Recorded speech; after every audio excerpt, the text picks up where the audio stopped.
जोंनो रन्जन दैमारि सारखौ जोंनो नांगौ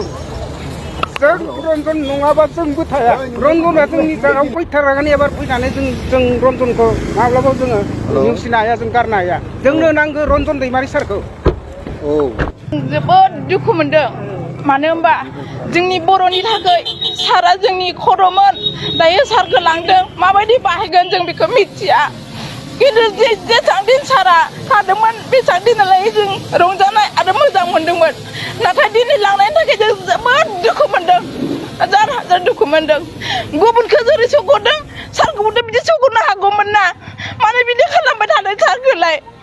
जोंनि बर' जानानै जोंहा जुदि बे सारा गैयाबा जों थांनानै थानायनि जोंहा जेबो मुलाम्फायानो जानाय नङा बेनिखायनो जोंनो सारखौ जेरैबाबो माबायदि सुबिदायै हायो बेबायदि जोंनो सारखौ नांगौ आरो सारखौ सौगरथारनांगौ बे जोंनि मोन्थाय जों बर' जानानै माने सिङाव मालाय गुबुननि सिङाव थादो जोंनोबोथ' नांगौ ना मोन्थाय साराथ' गावनि जिन्दगि गावनि जिबननि सोलिनानै जानो थाखाय सारा बेबायदि खालामाखै नङा जोंनि बर' समाजनि थाखायसो खालामदों सारा होमबा सारखौ दिनै गासैनि थाखाय सारखौल' मानो बेबायदि हारेसमेन्टखौ होदों बेनिखायनो जोंनो सारखौ नांगौ दिनै जोङो सारखौ दिननानै फैगोन बेयाव बुंनो गोनां जेबो गैया जोंहा सानसे जोङो मोनगोन